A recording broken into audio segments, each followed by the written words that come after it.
నమస్తే, welcome to Ayushman భవ. గర్భధారణ సంరక్షణకు తీసుకోవాల్సిన జాగ్రత్తలేంటి? ప్రెగ్నెన్సీ సమయంలో వచ్చే సమస్యలకు కారణాలేంటి? గర్భధారణ సంరక్షణ సమస్యలకు లేటెస్ట్ ట్రీట్మెంట్ మెథడ్స్ గురించి మాట్లాడేందుకు మనతో పాటు 10 టీవీ స్టూడియోలో ఉన్నారు Yashoda hospitals senior gynaecologist doctor Anusha Rao. వారిని అడిగి సలహాలు సూచనలు తెలుసుకుందాం. Hello doctor. హలో అండి. ప్రెగ్నెన్సీ రాగానే లేడీస్కి చాలా కేర్ఫుల్గా ఉండాలని ఏవేవో చేసేస్తూ ఉంటాము. అండ్ ఇంట్లో వాళ్ళు కూడా రకరకాల కేర్ఫుల్ తీసుకోవాల్సిన మెషర్స్ గురించి చెప్తూ ఉంటారు. అన్నిటికంటే ఇంపార్టెంట్ ఏంటంటే డాక్టర్ దగ్గర కన్సల్ట్ అవ్వడం. ఎప్పుడు కన్సల్ట్ అవ్వాలి? డాక్టర్స్ని మీట్ అయిన తర్వాత ఏమేం చేస్తూ ఉంటారు బేసిక్గా? సో టిపికల్గా మనకి ప్రెగ్నెన్సీ గురించి కన్ఫర్మ్ అయింది అని రాగానే మనం ఏం చేస్తామనేది ఫస్ట్ చెప్తాను మీకు. జనరలీ పీరియడ్ మిస్ అవ్వగానే చాలా మంది ఇంట్లోనే ప్రెగ్నెన్సీ టెస్ట్ చేయించుకుంటారు. దాంట్లో 2 లైన్ అంటే పాజిటివ్ రాగానే వాళ్ళు ప్రెగ్నెన్సీని కన్ఫర్మ్ చేసుకొని that's when they come to us. And so అది కూడా మనం ఫస్ట్లోనే ఒక వీక్ మనం కూడా అది కన్ఫర్మేటరీగా తీసుకొని కొన్ని టెస్టులు చేస్తాము. అండ్ కొన్ని బ్లడ్ టెస్ట్లు ఉంటాయి, కొన్ని స్కాన్లు ఉంటాయి. అండ్ రాగానే కాకపోతే ప్రెగ్నెన్సీ లైన్ రాగానే మనకి స్కాన్లో కూడా ఏమీ కనబడదు. అదే వాళ్ళకి చెప్తుంటాం ఇప్పుడు చేయించుకున్నా కానీ, ఎందుకంటే రాగానే చాలా మంది అప్రిహెన్షన్తోనే వస్తారు మన దగ్గరికి, ప్రెగ్నెన్సీ ఎట్లా ఉంది అని. సో దానికి అరౌండ్ పీరియడ్ మిస్ అయ్యాక 2 వీక్స్ తర్వాత నుంచి బేబీ కొంచెం కొంచెం ఫార్మేషన్ నుండి దట్స్ వెన్ మనకి స్కాన్లో క్లియర్గా తెలుస్తుంది. సో ఆ స్కాన్ రాస్తాము. అండ్ కొన్ని బ్లడ్ టెస్ట్లు ఉంటాయి. ఆ బ్లడ్ టెస్ట్లు అని అంటే మదర్ బేస్ లైన్ ఎట్లా ఉంది, అంటే మదర్కి బేస్ లైన్లో అంటే స్టార్టింగ్లోనే షుగర్ ఎట్లా ఉంది, కంట్రోల్లో ఉందా లేదా. కొంతమందికి అప్పుడే తెలుస్తాయి థైరాయిడ్ కూడా కొంచెం ఎక్కువ ఉందని చెప్పేసి. చాలామంది టెస్టులు చేయించుకోరు ప్రెగ్నెన్సీ ముందు. సో అవి ఏమైనా చేంజెస్ ఉన్నా అంటే ఆ ప్రెగ్నెన్సీలో వాల్యూస్ కూడా కొంచెం నార్మల్ వాళ్ళకన్నా ప్రెగ్నెన్సీలో కొన్ని వాల్యూస్ మేము డిఫరెంట్గా తీసుకుంటాం. సో దానికి సంబంధించిన కరెక్షన్స్ ఏమైనా ఉంటే చేసుకోవడానికి దీనికి సో ఒక స్కాన్ బ్లడ్ టెస్ట్లని ఫస్ట్ ఆర్డర్ చేస్తాము. ఆ స్కాన్లో కూడా ఫస్ట్ చూసుకోవాల్సింది మనము ఫస్ట్ ఒక బేబీ ఉందా, 2 బేబీస్ ఉన్నాయా, అప్పుడప్పుడు 3 బేబీస్ ఉన్నాయా, ప్లస్ ఆ ఇంప్లాంటేషన్ అంటే ఎక్కడ గర్భం ఉంది, యూట్రస్లో ఉందా, ట్యూబ్స్లో ఉందా. అప్పుడప్పుడు ట్యూబ్స్లో కూడా ఉండొచ్చు ప్రెగ్నెన్సీ అనేది. సో ఎక్కడుంది, ఎన్ని ప్రెగ్నెన్సీస్ ఉన్నాయి, అంతా బాగానే ఉందా లేదా, హార్ట్ బీట్ ఉందా లేదా ప్రెగ్నెన్సీలో, ఇవన్నీ చెక్ చేసుకుంటాం ఫస్ట్. సో ఇవన్నీ బాగానే ఉన్నాయి, బ్లడ్ టెస్ట్లు కూడా అన్నీ బాగానే ఉన్నాయి అంటే that's when we give them a green flag. Okay, ఇప్పటి నుంచి మీరు నార్మల్గానే ఉండొచ్చు, కానీ కొన్ని ప్రికాషన్స్ తీసుకోండి అని చెప్తాం. So what is normal in pregnancy, especially ఇప్పుడు ఫస్ట్ ట్రైమిస్టర్లో మనకి ఏంటి నార్మల్ అంటే కొంచెం హార్మోనల్ చేంజెస్ అప్పుడప్పుడే కొంచెం పీక్లోకి వెళ్తుంటాయి. సో చాలామందికి నాజియా అండ్ వామిటింగ్ అంటాము, అంటే ఏది తిన్నా కానీ బయటికి వస్తుంది అనిపించడము, అప్పుడప్పుడు వామిటింగ్స్ కూడా రావడము, అసిడిటీ ఉండడము, గ్యాసీగా అనిపించడము, ఇవన్నీ ఉంటుంటాయి. అండ్ కొంతమందికి ఇంప్లాంటేషన్ బ్లీడింగ్ అంటాం, అంటే కొంచెం కొంచెం బ్లీడింగ్ అనిపించడం కూడా జరుగుతుంది. సో వీ టెల్ దెమ్ కొంచెం బ్లీడింగ్ అనిపించినా కానీ it's okay, we will evaluate అని చెప్తాము, nothing to worry. So when is it అబ్ నార్మల్ ఇవన్నిట్లో. సో అప్పుడప్పుడు నాజియా నుంచి వామిటింగ్స్ ఎక్కువైపోయి ఆ వామిటింగ్స్ కూడా చాలా అన్కంట్రోలబుల్ వామిటింగ్స్ అయ్యి ఉండి ఆ కండిషన్ని మేము హైపర్ ఎమిసిస్ అంటాము. అప్పుడు ఎక్కువ వామిటింగ్స్ అయినా దాంతో ఏమవుతుందంటే వాళ్ళు వాటర్ కూడా తీసుకోవడానికి కష్టం అవుతుంది. అప్పుడు డీహైడ్రేషన్ రావచ్చు, ఎలక్ట్రోలైట్ చేంజెస్ రావచ్చు బాడీలో. అండ్ ఇట్లానే ఉంటే ఈవెన్చువల్లీ కొంచెము కన్ఫ్యూజన్ రావడము, చాలా ఎక్స్ట్రీమ్ టైర్డ్నెస్, వీక్నెస్ ఉండడము, చాలా డీహైడ్రేషన్ ఉండడము, ఇవన్నీ జరుగుతుంటాయి. అండ్ ఈవెన్చువల్గా అవి అన్కరెక్టెడ్గా ఉంటే లోపల ఉన్న పిండంకి కూడా ప్రమాదం ఉంటుంది. సో దట్స్ వెన్ మేము ఇంకా అప్పుడు కావాల్సే అడ్మిషన్ చేసుకొని ఐవీ ఫ్లూయిడ్స్ ఎక్కించుకొని టెస్ట్లు పంపించి what needs to be done, దానికి ఒక అప్రోప్రియేట్ ట్రీట్మెంట్ ప్రోటోకాల్ ఉంటుంది. ఆ ట్రీట్మెంట్ ప్రోటోకాల్ ఇచ్చి చాలామంది దాంతో కూడా సెట్ అయిపోతారు, nothing to worry. And bleeding ఎంత ఉంటుందో చూసుకోవాలి. అప్పుడప్పుడు as I just told you కొంచెం బ్లీడింగ్ అవ్వడం కూడా మేబీ అప్పుడప్పుడు నార్మల్. అండ్ ఎక్కువగా బ్లీడింగ్ అవుతుంది, క్లాట్స్ పాస్ చేస్తున్నారు, స్కాన్లో కూడా ఇంకేదన్నా ఉంది వెంటనే we ask for a scan when it's appropriate, స్కాన్లో ఏదైనా ప్రాబ్లం ఉంది, ఇవన్నీ చూసి అది ఏమైనా మిస్క్యారేజ్ వైపు వెళ్తుందా అనేది కూడా మేము చూసుకుంటాం. జనరలీ ఫస్ట్ ట్రైమిస్టర్ అంటే ఫస్ట్ 3 నెలల్లో ఛాన్సెస్ ఆఫ్ మిస్క్యారేజ్, అబార్షన్ అయ్యే ఛాన్సులు కొంచెం ఎక్కువ ఉంటాయి. అండ్ అవి దాదాపుగా ఏ పిండాల్లో అబార్షన్ అవుతుంది అంటే క్రోమోజోమ్స్ జెనెటికలీ అబ్నార్మల్గా ఉన్న పిండాలే మోస్ట్లీ పడిపోతాయి. Okay. So that's what we tell them. And so ఇవన్నీ చూసుకొని మేము వాళ్ళకి అష్యూరెన్స్లు ఇస్తాము, ఏది నార్మల్ ఏది అబ్నార్మల్. బేసిక్గా 9 months ఉంటుంది కాబట్టి ప్రెగ్నెన్సీ అనేది 3 months 3 months 3 months అలా డివైడ్ చేయాలంటారా? అవును. ఈచ్ 3 monthsకి ఏదైనా చేంజెస్ అబ్జర్వ్ చేస్తూనే ఉంటామా? యా, యాక్చువల్లీ ప్రెగ్నెన్సీ జర్నీలో ఈచ్ డే ఈచ్ మంత్తోని చాలా చేంజెస్ వస్తాయి. Okay. మదర్లో హార్మోనల్ చేంజెస్ వస్తాయి, ఫిజికల్ చేంజెస్ వస్తాయి. బేబీ ఫార్మేషన్లో కూడా ఈవెన్చువల్లీ మెల్లిగా what starts as a small cell and cluster of cells చిన్నగా it will go on to become a full grown embryo baby. తర్వాత ఏంటంటే మనం ఫస్ట్ యాక్చువల్లీ మనం కౌంట్ చేసేది కూడా మిస్ అయిన డేట్ నుంచి కౌంట్ చేయము. మనం ఎప్పుడైతే లాస్ట్ పీరియడ్ వచ్చిందో అప్పటి నుంచే కౌంట్ చేస్తాం ప్రెగ్నెన్సీని. సో అందాజాగా వీటెల్ అందరికీ ఒకటే లెవెల్లో మెన్స్ట్రల్ సైకిల్స్ ఉండవు, అందరికీ ఒకటే రెగ్యులారిటీలో ఉండవు. కానీ అప్రాక్సిమేషన్గా మొత్తం ప్రెగ్నెన్సీ డ్యూరేషన్ మనం 40 weeks తీసుకుంటాము, around 10 months, 9 to 10 months. And వాటిని 3 months లాగా, అంటే ఫస్ట్ ట్రైమిస్టర్ అంటే మీరు లాస్ట్ పీరియడ్ నుంచి 14 weeks వరకు మనం ఫస్ట్ ట్రైమిస్టర్గా తీసుకుంటాం. సో నేను ఇందాక చెప్పినట్టే ఈ ఫస్ట్ ట్రైమిస్టర్లో ఇవి ఉంటాయి అని చెప్తాము. అండ్ కొన్ని టాబ్లెట్స్ కూడా ఇస్తాం వాళ్ళకి, రాగానే ఫోలిక్ యాసిడ్ ఇస్తాం. ఐడియల్లీ అంటే ప్రెగ్నెన్సీ ప్లాన్ చేసుకునే ముందు నుంచే ఫోలిక్ యాసిడ్ తీసుకుంటే బెటర్, బేబీ గ్రోత్ మంచిగా ఉంటుంది. ఒకవేళ అట్లా తీసుకోలేదన్నా దట్స్ ఓకే, మనం ఫోలిక్ యాసిడ్ ఫస్ట్ ట్రైమిస్టర్లో అంతే ఇచ్చుకొని బేబీ నర్వస్ సిస్టమ్ అన్ని మంచిగా డెవలప్ అయ్యేటట్టు చూసుకుంటాం. అండ్ దేంతో ఎండ్ అవుతుంది ఫస్ట్ ట్రైమిస్టర్ అంటే ఒక స్కాన్ ఉంటుంది, ఎన్టీ స్కాన్ అని చెప్పేసి. ఈ ఎన్టీ స్కాన్ కొన్ని బ్లడ్ టెస్ట్లు ఉంటాయి, డబుల్ మార్కర్స్. ఇవి జనరలీ మనకి డౌన్ సిండ్రోమ్ ఇట్లాంటి అన్ని క్రోమోజోమల్ ఇష్యూస్ ఏమైనా ఉంటే అవి ఆ స్కాన్లో ఆ సర్టెన్ బ్లడ్ టెస్ట్లో ఆఫ్ ద మదర్లో మనకు తెలిసిపోతుంది.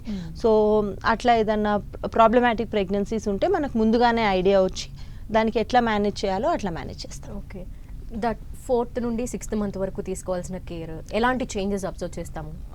సో సెకండ్ ట్రైమిస్టర్లో ఏమవుతుందంటే మనకి ప్రెగ్నెన్సీ వన్స్ ఆ లేడీ ఫస్ట్ ట్రైమిస్టర్ నుంచి సెకండ్ ట్రైమిస్టర్కి వచ్చినప్పుడు హార్మోన్స్లో కొంచెం స్టెబిలిటీ వస్తుంది. She'll start feeling much better. అంతకుముందు కన్నా ఇప్పుడుకి మంచిగానే ఉంటుంది. షీల్ బీ బాడీ కూడా యూజ్ టు ఇట్ అయిపోతుంది ఆ హార్మోనల్ చేంజెస్కి, ఫిజికల్ చేంజెస్కి. సో మనం ఎన్టీ స్కాన్ ఏదైతే చేసుకున్నామో తర్వాత నుంచి అప్పుడు ఎన్టీ స్కాన్లో మనము గర్భసంచి కింద ద్వారం లెంత్ ఎట్లా ఉంది, సర్వైకల్ లెంత్ గురించి కూడా చూసుకొని దాని ప్రకారం మనం తనకు చెప్తామన్నమాట. మీరు నార్మల్గానే రొటీన్ లైఫ్లో ఉండొచ్చా, లేదు కొంచెం ఎక్స్ట్రా కేర్ ఏమైనా తీసుకోవాలా, ఇట్లాంటిది చెప్తాం. చెప్పినాక దెన్ మెల్లిగా 20 weeks అప్పటికి టీఫా స్కానింగ్ అనేది ఒకటి వస్తుంది. ఇది బిడ్డ అవయవాలన్నీ సరిగా పెరిగినాయా లేదా అనేది మిడ్ ట్రైమిస్టర్ ఇంట్లో కూడా అంతా బాగానే ఉంది అంటే దెన్ మళ్ళీ ఒక గ్రీన్ సిగ్నల్ ఇచ్చేసి అన్నీ చూసుకుంటాం, బేబీది ఎట్లా ఉంది, మదర్ది ఎట్లా ఉంది అన్నీ చూసుకొని will go ahead in to the next trimester of the pregnancy. So basically ఇప్పటి నుంచే అంటే డిపెండింగ్ మదర్ ఫస్ట్ ప్రెగ్నెన్సీయా తర్వాత ప్రెగ్నెన్సీయా అనేది ఇప్పుడు ఈ 6th month 7th month ఈ టైం నుంచేనే మదర్కి కూడా బేబీ మూమెంట్స్ అనేటివి తెలియడం స్టార్ట్ అవుతుంది. సో మెల్లిగా చిన్న ఫ్లట్టర్స్, చిన్న కిక్స్ లాగా తెలుస్తుంది అనమాట. సో ఆ చేంజ్ ఒకటి వస్తుంది. దట్స్ వెన్ యాక్చువల్లీ ఈ చేంజే చాలా రియాష్యూరింగ్ మోస్ట్ మదర్స్కి, వాళ్ళకి అప్పుడే తెలుస్తుంది బేబీ మూవ్మెంట్ కూడా. సో యా, 6th నుండి 9th month వరకు తీసుకోవాల్సిన కేర్ ఏంటి? సో యా 6th monthలో ఇంకా ఇట్లానే ఈ బేబీ మూమెంట్స్ అనేటివి ఇంకా ప్రెగ్నెన్సీ ముందుకు వెళ్తున్న కొద్దీ ఇంకా ప్రొనౌన్స్డ్గా తెలుస్తాయి. ఆ మూమెంట్స్ అన్నీ ఇంకా ఎక్కువ మదర్కి తెలవడము, ఇట్లాంటివన్నీ ఉంటాయి. అండ్ ప్రెగ్నెన్సీ ఇంకా ఫార్వర్డ్కి వెళ్తుంది కాబట్టి మదర్లో కూడా చాలా ఫిజికల్ చేంజెస్ కనిపిస్తుంటాయి. పొట్ట పెరగడము, దానికి సంబంధించిన మొత్తము నడవడంలో కూడా చేంజెస్ రావడము, బ్యాక్ పెయిన్స్ రావడము. సో అప్పుడు కూడా మేము అన్నీ చూసుకుంటాం అనమాట, ఏది నార్మల్ ఏది అబ్నార్మల్ అనేది. సో ఈ మూమెంట్స్ అన్నిటి కూడా జాగ్రత్తగా వాళ్ళని చూసుకోమని చెప్తాము. అండ్ పొట్ట పెరిగేటప్పుడు కూడా దానికి సంబంధించిన ఏదైతే చేంజెస్ ఉన్నాయో వాళ్ళకి ముందే చెప్పేసి ఏమవుతుందంటే యూట్రస్ కూడా కొంచెము దానికి అది హ్యాబిచుయేట్ చేసుకోవడానికి కొంచెం ఫాల్స్ లేబర్ పెయిన్స్ లాగా అప్పుడప్పుడు కొన్ని క్రాంప్స్ లాగా వస్తుంటాయి. సో అట్లా వచ్చినా కానీ పర్లేదు, వాటిని మేము బ్రాక్స్టన్ హిక్స్ కాంట్రాక్షన్స్ అంటుంటాము. So that's also something that's reassuring, ఏం కాదు అని చెప్తాము. అండ్ మళ్ళీ ఏమేమి చూసుకోవాలి, మీరు దేని గురించి అయితే వార్నింగ్ సైన్స్ లాగా తీసుకోవాలి అంటే బేబీ మూవ్మెంట్స్లో ఏమైనా సడన్గా రిడక్షన్ వచ్చినా టిపికలీ ఏం చేయాలంటే తిన్న తర్వాత నెక్స్ట్ 1 hourలో అట్లీస్ట్ 3 to 4 మూమెంట్స్ ఉన్నా చాలు. బేబీకి కూడా స్లీప్ సైకిల్ ఉంటుంది, వేక్ కూడా సైకిల్స్ ఉంటాయి కాబట్టి ప్రతిసారి మూవ్మెంట్ ఉండాలని రూల్ ఏం లేదు. సో మదర్ తిన్న తర్వాత బేబీకి 3 to 4 మూమెంట్స్ అప్రిషియేట్ చేస్తే చాలు. ఇట్లా పొద్దున మధ్యాహ్నం సాయంత్రం చూసుకోమని చెప్తాం. అండ్ సో మూమెంట్స్లో ఏమైనా చేంజెస్ వచ్చినా లేదు కాంట్రాక్షన్స్ కూడా అంటే మొత్తం పొట్టంతా టైట్ అయిపోయి లూజ్ అయిపోయి బ్యాక్ పెయిన్తో పాటు ఇట్లా టైట్ లూజ్ అవ్వడము, సడన్గా వాటర్ ఏమైనా లీక్ అయిపోవడము, బ్లీడింగ్ లాగా ఏమైనా కనిపించడము, ఇట్లాంటిది ఏది ఉన్నా కానీ వెంటనే హాస్పిటల్కి రండి అని చెప్తాం. అండ్ మనం చూసుకోవడం కూడా ఆల్ త్రూ ద ప్రెగ్నెన్సీ తను మన దగ్గరికి రాగానే బీపీ అవన్నీ మనం ఎప్పటికప్పుడు చూసుకుంటాము, షుగర్స్ మానిటర్ చేసుకుంటాము. ఎప్పుడైనా కొంచెం మనకు అబ్నార్మల్ బీపీ ఉన్న వాళ్ళకి ఎవరికైతే ఉందో in spite of giving them treatment వాళ్ళకి ఇంకొంచెం ఎక్స్ట్రా జాగ్రత్తలు చెప్తామన్నమాట. అంటే మీకు ఎప్పుడైనా సడన్గా హెడేక్ వచ్చినా, వామిటింగ్స్ అయినా కానీ, లేకపోతే చూపులో ఏదైనా మందమైనా కానీ, ఇట్లాంటి ఏం ప్రాబ్లం ఉన్నా, లేదు సడన్గా మీకు ఫిట్స్ వచ్చినా కానీ అప్పుడు వెంటనే హాస్పిటల్కి రండి. సో పర్సనలైజ్డ్ కేర్ ఉంటుంది కాబట్టి ప్రెగ్నెన్సీలో ఆల్రెడీ నార్మల్ ఉన్న వాళ్ళకైతే మోస్ట్ ఆఫెన్ నార్మల్గానే ఉంటుంది. They can lead a normal life. కొంచెం జాగ్రత్తలు పాటిస్తే సరిపోతుంది. Okay. And doctor 8th or 9th month approach అయింది, అలాంటి టైంలో అంతా నార్మల్గా ఉన్న వాళ్ళు డాక్టర్స్ని మళ్ళీ ఎప్పుడు కన్సల్ట్ అవ్వాల్సి ఉంటుంది? సో బేసికలీ 28 వీక్స్ అంటే మనకి ఫస్ట్ మిస్ అయినప్పటి నుంచి 28 వీక్స్ అంటే 8th month వరకు మంత్లీ ఒకసారి వస్తే సరిపోతుంది. 28 నుంచి 36 వీక్స్ వరకు అట్లీస్ట్ 2 వీక్స్ ఒకసారి రమ్మని చెప్తాం. 36 వీక్స్ అంటే 9 months అయిపోయాక మళ్ళీ వాళ్ళు మాత్రం వీక్లీ ఒకసారి మన దగ్గరకు వస్తుంటారు. అండ్ వీక్లీ వచ్చేటప్పుడు కూడా మనము మెల్లిగా 38 వీక్స్ అట్లా ఇంకా డెలివరీకి 2-3 వీక్స్ టైం ఉంది అనేటప్పుడు మళ్ళీ డిపెండింగ్ అది ఇది ఫస్ట్ టైం ప్రెగ్నెన్సీ ఆ మదర్కి, లేదు ఇంతకుముందు డెలివరీస్ అయినాయి వాళ్ళకి అప్రోచ్ అనేది కొంచెం డిఫరెన్స్ ఉంటుంది. అప్పుడు మీ డాక్టర్తోని మీరు ఎట్లా డెలివరీ మోడ్ ఆఫ్ డెలివరీ అంటే ప్లాన్ గురించి డిస్కస్ చేసుకొస్తున్న టైం అది. సో మోస్ట్లీ ఒక ఇంటర్నల్ ఎగ్జామినేషన్ చేస్తాము మదర్కి, చేసి అంతా బాగానే ఉందా, సర్వైకల్ చేంజెస్ మంచిగానే ఉన్నాయా, డెలివరీ ఎప్పుడు అవ్వబోతుంది అనేది ఒక చిన్న హింట్ మనకు వస్తుంది. సాఫ్ట్గా ఉందా, బేబీ హెడ్ కిందికి జారిందా, ఎట్లా ఉంది అనేటిది ఐడియా వస్తుంది అనమాట. సో దాని ప్రకారం మనం చెప్తాము నెక్స్ట్. అండ్ అప్పుడప్పుడు ఏమవుతుందంటే ఫస్ట్ టైం ప్రెగ్నెన్సీ వాళ్ళందరికీ టిపికల్గా నార్మల్ డెలివరీయే ప్లాన్ ఉంటుంది. ఎలెక్టివ్గా లేదు నీకు అవ్వదు అనేటిది అయితే ఏముండదు, అన్లెస్ బేబీకి ఏమన్నా ప్రాబ్లం ఉందో, లేకపోతే మదర్కి ఏమన్నా ఇంతకుముందు సర్జరీస్ అయ్యో, ఏమన్నా మెడికల్ ప్రాబ్లం ఉందో, ఇట్లాంటిది అయితే తప్ప అందరికీ నార్మల్గానే ఫస్ట్ ట్రై చేస్తాం. సెకండ్ టైమర్స్ మాత్రము అంటే ఇంతకుముందు నార్మల్ డెలివరీ అయిన వాళ్ళు ఉంటే వాళ్ళకి ఈసారి ప్రెగ్నెన్సీ తొందరగానే మంచిగా ఫాస్ట్గానే డెలివరీ అయిపోతారు. మోస్ట్లీ నార్మల్ డెలివరీ అవుతుంది వాళ్ళకి కూడా, అన్లెస్ మళ్ళీ ఇంతకుముందు చెప్పినట్టు ఏం కాంట్రా ఇండికేషన్స్ లేకుండా బేబీ కూడా డెలివరీని మంచిగానే తీసుకుంటుంది అంటే. అండ్ ఇంతకుముందు సిజేరియన్ అయిన వాళ్ళ మదర్స్ ఉంటారనమాట. సో వాళ్ళకు కూడా మేము 36-37 వీక్స్లప్పుడు ఒక డిస్కషన్ ఉంటుంది. ఇప్పుడు ఏంటి ప్లాన్, మీరు ఎలెక్టివ్ రిపీట్ సిజేరియన్ సెక్షన్కి వెళ్తారా, మళ్ళీ అంటే అదే సిజేరియన్ చేయించుకుంటారా ఎలెక్టివ్గా, లేదు నార్మల్ డెలివరీకి ట్రై చేస్తారా. ఆ నార్మల్ డెలివరీకి ట్రై చేసేదాన్ని వీబ్యాక్ అంట, vaginal birth after caesarean. So ఇది కూడా ఈ మధ్య కాలంలో చాలామంది దాని గురించి చదువుతున్నారు, they are asking us about it and they are interested in it also. So కానీ అందరికీ చేయిస్తుందని ఉండదు. మేమేం చూసుకుంటామంటే ఇంతకుముందు సిజేరియన్ ఎందుకైంది, గ్యాప్ ఎంత ఉండింది ఆ సిజేరియన్కి ఈ సిజేరియన్కి, ఇప్పుడు బేబీ బాగానే ఉందా, ఇప్పుడు మదర్ కండిషన్ బాగానే ఉందా, ఈ బేబీ స్ట్రెస్ ఆఫ్ లేబర్ని తీసుకోగలుగుతుందా, ఇవన్నీ చూసి then we tell them okay you can wait for normal delivery ఏంటి అనేటిది అప్పుడు ఆ డిస్కషన్లో we can have with them. Okay. కొంతమంది వీక్గా ఉంటారు, కొంతమంది అంతా పర్ఫెక్ట్గానే మెయింటైన్ చేస్తూ ఉంటారు. హవెవర్ ఒక ఫుడ్ హ్యాబిట్స్ అయితే మెయింటైన్ చేయాల్సి ఉంటుంది ప్రెగ్నెన్సీ టైంలో. ఎలాంటి ఫుడ్ హ్యాబిట్స్ మెయింటైన్ చేయాలని చెప్తారు మీరు? సో ప్రెగ్నెన్సీలో బేబీ గ్రోత్ కోసమని కొన్ని సప్లిమెంట్స్ మేము యాజ్ ఇట్ ఈస్ ఇస్తామన్నమాట. ఎందుకంటే కొంతమంది సరిగా తినకపోయినా కానీ పర్లేదు బేబీ గ్రోత్ అయితే ఏమి ఎఫెక్ట్ అవ్వట్లేదు అని. So aside from this food అంటే దే కెన్ టేక్ ఎవ్రీథింగ్ అండి. ఇప్పుడు వెజిటేరియన్లో ఉంటే ఏది ప్రెఫరబుల్గా వాళ్ళకి చెప్తామంటే ఆకుకూరలు, కూరగాయలు, పల్సెస్, సీరియల్ అంటే అన్ని పప్పులు, చిరుధాన్యాలు, డ్రై ఫ్రూట్స్, గ్రెయిన్స్, నట్స్ ఇవన్నీ ఎక్కువ తీసుకోమని చెప్తాం. వీటన్నిటితో పాటు అంటే బేసికలీ ప్రెగ్నెన్సీ ముందు తనకి ఏదైతే ఎలర్జీ లేకుండా ఏవైతే ఫుడ్ పడిందో అదంతా ఫుడ్ ఇప్పుడు కూడా తీసుకోవచ్చు. అండ్ ఈ టైంలో I have to tell you there is a myth, eat for 2 అంటారు. అంటే నీకు ప్రెగ్నెన్సీ వస్తే ఇద్దరి కోసం నువ్వు తినాలి అని. That's not the case. మీరు ఒక్కరి కోసమే తింటారు, బేబీకి తీసుకునేటిది బేబీ న్యూట్రియన్స్ తీసేసుకుంటుంది. సో ట్విన్స్ ఉన్నా, ట్రిప్లెట్స్ ఉన్నా, ఎన్ని బేబీస్ ఉన్నా కానీ మీరు తినేటిది అదే క్యాలరీస్ మెయింటైన్ చేసుకోవచ్చు. ఎంటీ క్యాలరీస్ని అవాయిడ్ చేసి, షుగర్స్ అవసరం కూడా లేదు. అది ఓన్లీ హెల్దీ ఫుడ్ తిని మంచిగా ప్రెగ్నెన్సీని కొందరు క్రేవింగ్స్ ఎక్కువ ఉన్నాయి అని అంటూ ఉంటారు. ఇది చాలా ఎక్కువగా వింటూ ఉంటాం. అలాంటి టైంలో ఎక్కువ ఫుడ్ తీసుకోవటం వల్ల ఈ టైంలో ఓవర్ వెయిట్ అయిపోతూ ఉంటారు. దాన్ని ఎలా కంట్రోల్ చేసుకోవాలి? సో దట్స్ అబ్సల్యూట్లీ రైట్ అండి. ఎందుకంటే ఇంట్లో కూడా అందరు ప్యాంపర్ చేస్తారు. ప్రెగ్నెన్సీ రాగానే స్వీట్స్, నెయ్యి అది ఇదే ఎక్కువ ఇస్తారు. సో నో హార్మ్, అప్పుడప్పుడు తినడంలో ఏం హార్మ్ లేదు. ఏదైనా పోర్షన్ కంట్రోల్లో కరెక్ట్గా క్వాంటిటీస్లో తీసుకుంటే she can absolutely enjoy the pregnancy also. కానీ at the same time compulsory ఎక్కువ తినాలి, క్యాలరీస్ ఎక్కువ తీసుకుంటే బేబీ మంచిగా బలంగా పుడుతుంది అనేటిది అయితే ఏమీ లేదు. సో వెజిటేరియన్లో అన్ని తినొచ్చు. నాన్ వెజిటేరియన్లో లీన్ మీట్స్ తీసుకోమని చెప్తాము. అంటే చికెన్, ఫిష్ కూడా ఎక్కువ కాకుండా at least 2 portions a week, fish, eggs ఇవన్నీ మేము అడ్వైస్ చేస్తాము. సో అండ్ ఆల్సో ఫుడ్స్లో కూడా మళ్ళీ ఐరన్ రిచ్ ఏది ఉంది, కాల్షియం రిచ్ ఏది ఉంది అనేటిది వాళ్ళకి ఇన్ఫర్మేషన్ ఇస్తాం.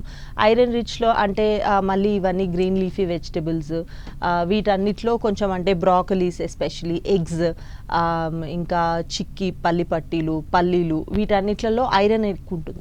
సో వాళ్ళకి చెప్తాము ఏ తిన్నా ఇది కొంచెం ఎక్కువ తినండి, బీ అవేర్, కాన్షియస్గా ఇది కొంచెం ఎక్కువ తీసుకోండి అని. దీంతో ఏమవుతుంది అంటే ఈ గ్రీన్ లీఫీ వెజిటబుల్స్తోని ప్రెగ్నెన్సీలో ఉండే కాన్స్టిపేషన్, అప్పుడప్పుడు కొంతమందికి హార్మోన్స్ వల్ల కాన్స్టిపేషన్ కూడా ఉండే ఛాన్స్ ఉంటుంది. ఆ కాన్స్టిపేషన్ నుంచి మెల్లగా పైల్స్ వైపు వెళ్లకుండా ముందే వీళ్ళు ఇది తీసుకొని వాళ్ళ మోషన్ కూడా ఫ్రీగా ఉండి ఇవన్నీ చూసుకుంటే ఆ డైట్ అవుతుంది, వాళ్ళ హెల్త్ కూడా వాళ్ళు చూసుకున్నట్టు అవుతారనమాట.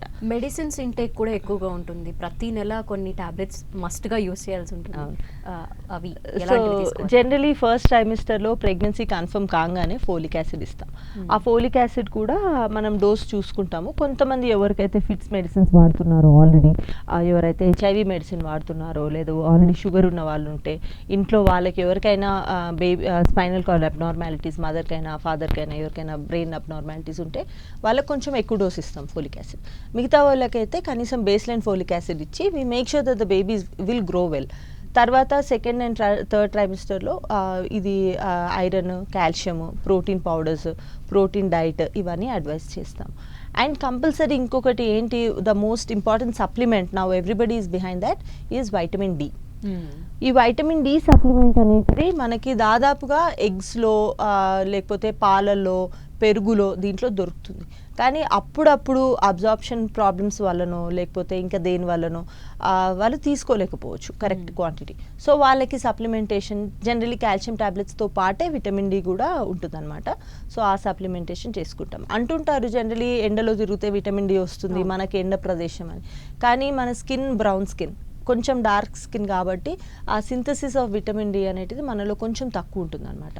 So any which case risk తీసుకోకుండా విటమిన్ డి సప్లిమెంటేషన్ ఇస్తాం.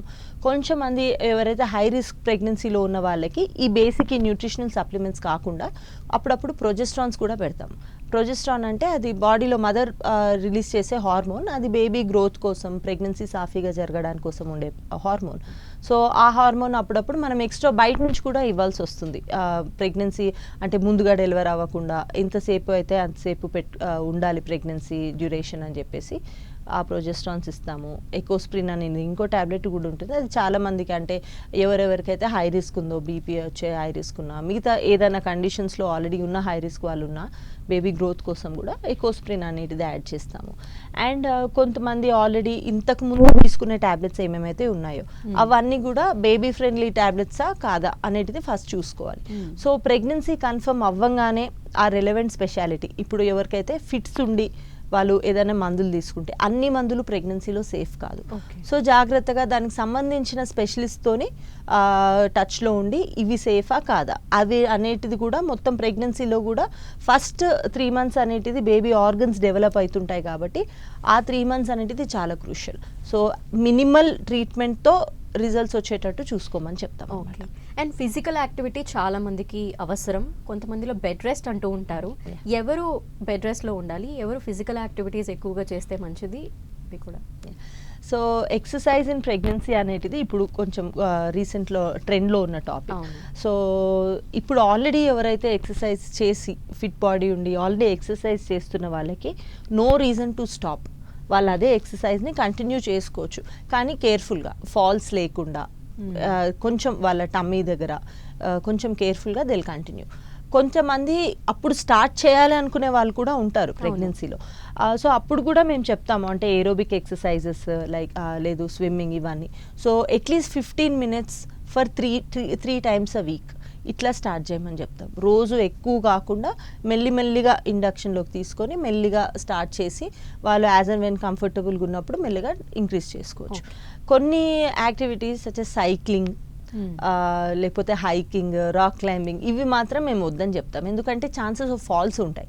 ఆ ఫాల్ ఉన్నప్పుడు ఏమవుతుంది అంటే మదర్కి ఇబ్బంది, ఫాల్ అయినప్పుడు బేబీ కూడా ఒకవేళ టమ్మీ మీద పడితే కింద పడినప్పుడు అప్పుడు మళ్ళీ ఆ లోపల మాయి సపరేట్ అవ్వడం కానీ ఇంకేదైనా బేబీ గ్రోత్లో కూడా అబ్నార్మాలిటీస్ రావచ్చు. సో అది చెప్తాం. ఇంకొంతమంది even if you're not going to a gym, మీరు ఎక్సర్సైజులు చేయట్లేదు అన్న కనీసం 30 minutes ఆఫ్ వాకింగ్ ఎవ్రీడే ఉంటే సరిపోతుంది. ఇఫ్ నాట్ 30 minutes, మీకు ఎంత వీలైతే అంత. సో టిపికల్గా మేము చెప్పేది ఏంటి అంటే మీరు తిన్న తర్వాత వెంటనే కూడా పడుకోకండి. బికాస్ తినడంలో కూడా కొంచెం కొంచెం తినండి, ఎక్కువసార్లు తినండి. తిన్నాక 1/2 hour కూర్చోండి, లేదు అంటే కొంచెం అటు ఇటు వాకింగ్ చేయండి. మీరు ఎంత యాక్టివ్గా ఉంటే మీకు అంత గ్యాసెస్, అసిడిటీస్, ఇవన్నీ ప్రాబ్లమ్స్ తక్కువ ఉంటాయి అనేటిది ఒకటి వాళ్ళకి చెప్తుంటాము. సో ఫిజికల్ యాక్టివిటీ లేకుండా కొంతమంది బేసిక్ హౌస్ హోల్డ్ థింగ్స్ ఏవో ఒకటి వర్క్స్ చేస్తూ ఉంటారు. ఇవి సరిపోతాయి అంటారా, లేదంటే ఎంతో కొంత వర్క్ చేయాలంటారా? లేదు, కొంచెం ఫిజికల్ యాక్టివిటీ ఉంటే better. So as I was just telling you, తర్వాత ఈ ఎక్సర్సైజెస్లో కూడా మేము మెల్లిగా యాంటీనేటల్ స్పెషలిస్ట్ ఫిజియోథెరపిస్ట్ ఉంటారనమాట. వాళ్ళు తీసుకొని వాళ్ళకి పెల్విక్ ఫ్లోర్ ఎక్సర్సైజెస్, అంటే కెగల్స్ కానివ్వండి, లేకపోతే ఏదో ఒక పెల్విక్ ఫ్లోర్ ఎక్సర్సైజెస్తోని మనము మదర్ని డెలివరీ కూడా ప్రిపేర్ చేయొచ్చు అనమాట. సో ఆ మజిల్స్ అన్ని అప్పటికి will be ready for delivery. And delivery తర్వాత కూడా ఫిజియోథెరపీ రిలేటెడ్ ఎక్సర్సైజెస్ ఉంటాయన్నమాట కొన్ని. సో దాంతో మళ్ళీ యూరిన్, అప్పుడప్పుడు యూరిన్ ఆగకుండా పడిపోయే ఛాన్సులు ఉంటాయి. అది దట్స్ అగైన్ ప్రెగ్నెన్సీలో towards the last of the pregnancy అది కూడా కొంచెం అప్పుడప్పుడు అవుతూ ఉంటుంది. ప్రెగ్నెన్సీ డెలివరీ అయ్యాక ఆ మజిల్స్ మళ్ళీ టోన్ వచ్చేస్తాయి. ఆ ఈజీగా టోన్ రావడానికి ఇవన్నిటికీ ఎక్సర్సైజ్ అనేది important during pregnancy. And routine house hold activities అన్నీ చేసుకోవచ్చు నార్మల్ ప్రెగ్నెన్సీలో అయితే.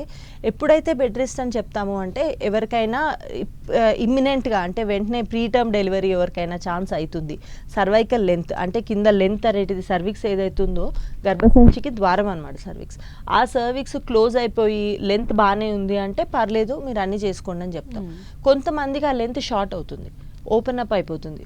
సో వీళ్ళకి ఎవరైతే లేదు ఆల్రెడీ ట్విన్స్ ఉన్న వాళ్ళకి ఎవరైతే ఉన్నారో, లేదు మాయ కిందికి ఉంటుంది కొంతమందికి, సో వీళ్ళందరికీ మాత్రం మేము రెస్ట్రిక్టెడ్ వర్క్ చెప్తాము. కంప్లీట్ బెడ్ రెస్ట్ అవసరం పడకపోవచ్చు. ఓకే. కొంతమంది ట్రావెలింగ్ ఎక్కువ చేస్తూ ఉంటారు, అలాంటి వారు ఎంత, అంటే ఏ మంత్స్లో ట్రావెల్ చేయకుండా ఉండాలి పర్టికులర్గా at least? So first 3 months are most precious. 3 monthsలో కూడా మేము జనరల్ రొటీన్ వర్క్కి ట్రావెల్ చేయాలి. మీరు బస్లో వెళ్తున్నారు, కార్లో వెళ్తున్నారు, సో వెళ్ళండి. కానీ రోడ్స్ మంచిగా ఉంటే అది చాలా రియాష్యూరింగ్. అంటే ఫాల్స్ లేకుండా, ఎత్తువంపు లేకుండా ఉన్న రోడ్స్లో అయితే they can go ahead and travel. Long distance ట్రావెలింగ్కి వస్తే జనరలీ 4 hours కన్నా ఎక్కువ ట్రావెలింగ్ ఏదైతే ఉందో అది కొద్దిగా అవాయిడ్ చేయమని చెప్తాం. అండ్ ఒకవేళ లేదు లాంగ్ డిస్టెన్స్లో వెళ్ళాల్సి వచ్చినది, ఎమర్జెన్సీలు ఉన్నాయి అంటే కూడా వెళ్ళొచ్చు, నో ప్రాబ్లం. అట్లీస్ట్ 1/2 hour ఒకసారి కాళ్ళు కదపండి, ఆగండి, ఆగి నడవండి. సో బస్లో కాకుండా అందుకే ట్రైన్లో వెళ్ళమని చెప్తాం. సో దాట్ మీరు ట్రైన్లో అట్లీస్ట్ పట్టుకొని అటు నడిచే ఛాన్స్ ఉంటుంది. సో ఇది ఒకటి వాళ్ళకి we advise them. And flight travels అప్పుడు కూడా లాంగ్ డిస్టెన్స్, జనరల్గా ఇక్కడ నుంచి ఇంకో కంట్రీ వెళ్తారు, లేకపోతే ఇంకో కంట్రీ నుంచి ఇక్కడికి వస్తున్నప్పుడు ఫ్లైట్లో కూడా కొంచెం అటు ఇటు నడవండి. లేదు స్పెషల్ సాక్స్ దొరుకుతాయి, స్టాకింగ్స్వి, compression stockings, so basic concept ఏంటి అంటే ఎక్కువసేపు కూర్చుంటే ప్రెగ్నెన్సీలో కాళ్ళల్లో రక్తం గడ్డగట్టే ఛాన్స్ ఉంటుంది. అది చాలా థ్రెటనింగ్. ఆ రక్తం గడ్డ ఎక్కడికైనా ట్రావెల్ అవ్వచ్చు, లంగ్స్ కావచ్చు, బ్రెయిన్ కావచ్చు, స్ట్రోక్ రావచ్చు. సో ఇవన్నీ అవాయిడ్ చేయడానికి కొంచెం కాళ్ళు కదుపుతూ ఉండాలి అని చెప్తాం అనమాట. అండ్ హైడ్రేషన్ కూడా ఇంపార్టెంట్. సో ట్రావెల్ చేస్తున్నప్పుడు వాటర్ బాగా తీసుకోండి, బాత్రూమ్ బ్రేక్స్ తీసుకోండి, వెళ్ళి use the washroom if you have to. Hydration కూడా చాలా ఇంపార్టెంట్. ఈ 9 months టైంలో వ్యాక్సినేషన్స్ కూడా ఏమన్నా ఉంటాయా? ఎటువంటివి ఉంటాయి? సో ఇప్పుడైతే దాదాపుగా అందరు కోవిడ్ వ్యాక్సిన్ తీసుకొనే వస్తున్నారు. బికాజ్ ఇప్పుడు ప్రెగ్నెన్సీ వచ్చిందంటే వాళ్ళు బూస్టర్ కూడా కవర్ అయ్యే ఉంటారు దాదాపుగా. ఎవరైనా అప్పుడు మిస్ అయిన వాళ్ళు ఉంటే ఫస్ట్ థింగ్ అడిగేది, మీరు కోవిడ్ వ్యాక్సిన్ తీసుకున్నారా? లేదు అంటే తీసుకోండి. It's safe in pregnancy. చాలా స్టడీస్ ఇప్పుడు ఉన్నాయి, అప్పుడు లేవు, ఇప్పుడు స్టడీస్ ఉన్నాయి. సో కోవిడ్ వ్యాక్సిన్ తీసుకోండి. ఇంకొక వ్యాక్సిన్ ఫ్లూ వ్యాక్సిన్. ఈ ఫ్లూ వ్యాక్సిన్ ప్రతి ఒక్కరు, ప్రెగ్నెన్సీ ఆర్ నాట్, ప్రతి ఒక్కరు ఇయర్లీ వన్స్ ఫ్లూ వ్యాక్సిన్ తీసుకుంటే మనకి ఆల్ స్ట్రెయిన్స్ కూడా చేంజ్ అవుతుంటాయి. ఫ్లూ అంటే జలుబు, ఇవన్నీ న్యూమోనియాలు ఇవి రాకుండా ఉంటాయి. ప్రెగ్నెన్సీ వాళ్ళు కొంచెం హై రిస్క్లో ఉంటారు ఫ్లూ రావడానికి. సో వాళ్ళకి చెప్తాము ఫ్లూ వ్యాక్సిన్ అయితే కంపల్సరీ తీసాం. ఇన్ఫ్యాక్ట్ మేము అప్పుడు రాగానే కూడా అడుగుతాము, మీరు ఫ్లూ వ్యాక్సిన్ తీసుకున్నారా లేదా, flu vaccine. And TT is another vaccine. Tetanus కోసము మనము 5th monthలో ఒకటి ఇస్తాము. లేదు లాస్ట్ ఇది ఫస్ట్ టైం ప్రెగ్నెన్సీ అంటే ఇంకొకటి టీటీలోనే టీడాప్, ది బూస్టిక్స్ అని దొరుకుతుంది. టీడాప్ వ్యాక్సిన్ కూడా లాస్ట్లో 8th monthలో అట్లా ప్లాన్ చేసుకుంటాము. సో ఈ వ్యాక్సినేషన్స్ అండ్ కొన్ని వ్యాక్సినేషన్స్, లైవ్ వ్యాక్సినేషన్స్ అనేటివి they are contraindicated in pregnancy. కానీ అవి తీసుకున్నా కానీ పర్లేదు అనే స్టడీసే ఉన్నాయి. సో అది రీఅష్యూరింగే. They can go ahead with their vaccinations టిపికల్గా under a doctor's advice. Okay. ఇది సెకండ్ ప్రెగ్నెన్సీ ఆ టైంలో అంటే ఇవన్నీ కామన్గా ఉంటాయంటారా, లేదంటే వాళ్ళకి అవసరం లేదా? వ్యాక్సిన్స్ అట్లా వ్యాక్సిన్స్లో కూడా అంటే each pregnancy is different. Only నేను టీటీ ఒక్కటి మాత్రము, ఈ లాస్ట్ ప్రెగ్నెన్సీ మీకు ఒక 2-3 years బ్యాక్ డెలివర్ అయ్యారంటే ఒక టీటీ ఇస్తాము, లేదంటే మిగతా వాళ్ళకి 2 టీటీస్ ఇస్తాము. But otherwise nothing changes in vaccination. Okay అండి, thank you so much. Pregnancy టైంలో తీసుకోవాల్సిన అన్ని జాగ్రత్తల గురించి చాలా బాగా వివరించారు. Thank you once again. ఇది ఇవాల్టి ఆయుష్మాన్ భవ. చూస్తూనే ఉండండి 10 TV, జనం కోసం నిజం కోసం.